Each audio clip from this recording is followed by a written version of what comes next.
a series of meaningless numbers 2902150713.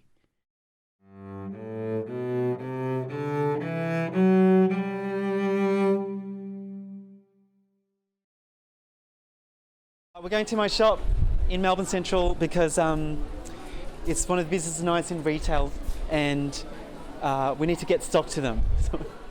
My name is Koki. I'm from Cambodia, but I grew up in Melbourne. My sister and I decided to create a new venture called Boy and Bee, and even though we're going to make bags, that's not our message or our dream. Our dream was to try and tell people that they do have the power to change the world and that our lives depend on that belief. So you can actually choose to buy a great bag that's the same price, that's sustainable, ticking all the boxes and gives back to the world, or you can go and buy something that's plastic on your back. Your choice. This is what I'm thinking as I sit here with a cloud above my head and this number scorched into my brain. I had no clue that my sister would reveal herself to be a motherfucking superhero. My younger sister and I decided, why can't we make our own money? Let's create a business and then use the profits from our business to support the kids that deserve an education. Before we could lift this project off the ground, she was diagnosed with cancer. I watched her fight for her life for 3 years, and on August 10th, 2012, I remember standing on the side of the hospital bed, and she dragged herself from the hospital bathroom without saying anything to me. She was telling me that the pain was getting too much for her. Morphine wasn't working, and I realised imagination wasn't strong enough to escape the pain, and that she was going to let go soon. And while I was breaking on one side and broken, still believing that we were going to win, she was this incredible person on the other side, so courageous, who was the one that had to say goodbye to everyone, yet was the one that was comforting me. I learned the lesson of true courage. If my little sister could face death with such grace and courage, then there's nothing in this world I need to be scared of. And it set me free, this lesson. It became a piece of cake. Creating a business to change the world, piece of cake. Marketing plan, piece of cake. When I compared it to what my sister had to go through. To Sophia, more than the sun, moon and stars, you have managed to light my darkest days.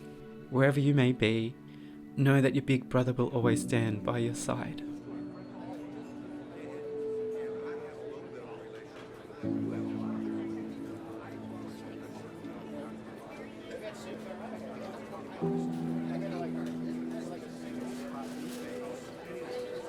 Exactly 7 years ago today, Sophia left this world for the next.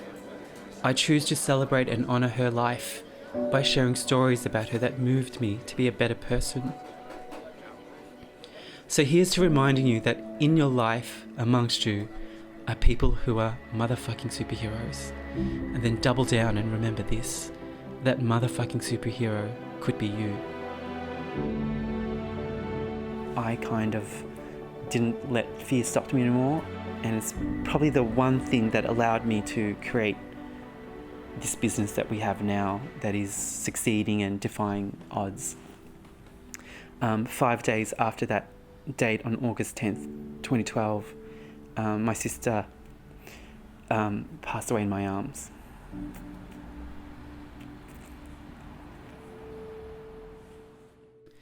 We knew that our dream wasn't about bags or backpacks. It was something else completely. We named ourselves Boy and Bee. It was about a 10-year-old boy who saw things with rose-coloured glasses. Me, who wanted to change the world, but every time he tried, he failed and failed and failed. Until he worked with his best friend, the bee, Sophia. And I quickly realised in my attempt to give Boy and Bee wings that that boy no longer existed, crushed by the weight of the world, but not quite dead, reformed, reforged, transformed, upcycled, whatever you call it. I was not that boy in the story anymore. The new me became stronger, kinder, better. I decided that since she was the bee in the original story and I had become her keeper, we should put the two together, and that is how we got the name Beekeeper. The number that has been scorched into my brain and my soul, 2902150713, stands for 29 years, 2 months, 15 days, 7 hours and 13 minutes. And it's the amount of time given to my sister to live her life. When my final day comes, and I once again get to meet my sister, and she asks me, "Koki, are you happy with the sum of your existence?" I'll answer with a bold and confident yes.